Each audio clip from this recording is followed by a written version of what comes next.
Oh, hey there! How you doing? Oh, me? I'm doing alright. Alright, the second Super Sentai game up is Kyoryu Sentai Zyuranger, released in 1992 and exclusive to Japan.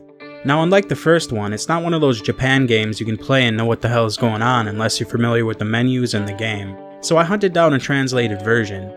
Now, on top of this game being translated, there was a mod made for it that turns it into the Mighty Morphing Power Rangers, where all the bosses and characters are skinned and renamed to their US counterparts, which I guess is pretty cool if you think this game is something you want to play.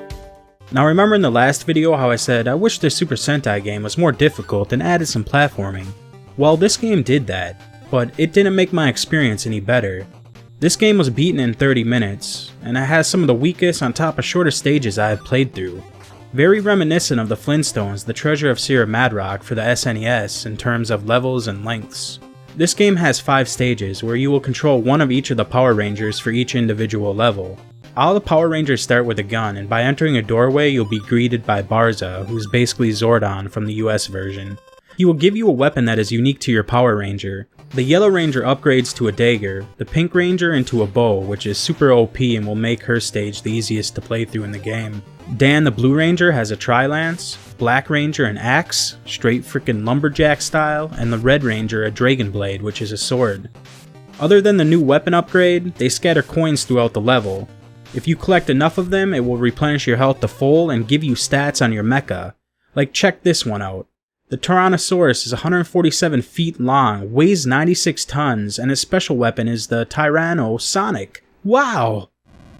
I wish they would have used these mechas for stages, or as a power-up, but it doesn't exist. The coolest thing about it, I guess, is seeing their picture and getting the stats of them. I mean, I guess the life is alright too if you'll ever need it.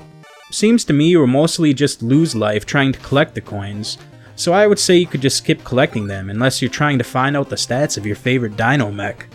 So now that you've made your way through the stage encountering minimal platforming, which is mostly moving blocks or minuscule jumps onto higher areas that have spikes below them, you won't find any pits that lead to instant deaths or anything like that. So the game really doesn't punish you in any sort of way. In my opinion, the only thing you will run into is unsatisfying gameplay. The enemies seem uninspired by the show, but more to do with the levels. Like in the jungle, you'll be fighting spiders and snakes. The bosses are all accurate to the show, which is one thing they have going for them. Other than that, it's hit them as fast as you can when they appear and rinse and repeat. They do launch certain attacks you should be aware of, but I paid no attention to them. I just went into the room and slashed the hell out of them till they died. All of them are easy enough to where if you go in with more than one life, take all the damage you want and win. This game, unlike the last, has cutscenes between the game explaining some of the story. It's a waste to read. It's really just about this Haig's unhealthy relationship with children. You could probably find her in a database somewhere. They have a seat right over there. Oh no, what? Come on, have a seat. The game starts you off with 3 lives and no continues. You have to use a password system to get back to where you last were, and it's one of the most easy and painless password systems I've used. Between stages, the game allows you to play one of their mini-games. You can accept or decline to play. If you accept and you fail the mini-game, you aren't given the password for beating the level, instead of game over, which I found was kinda bullshit.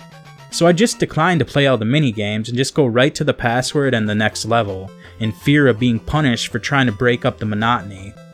If the mini-games intrigue you greatly though, don't worry, you can access all 3 of them from the title screen, where you'll be able to play Trivia, Pong, or Hot Potato. Well, that is Kyoryu Sentai Zyuranger and my thoughts on it.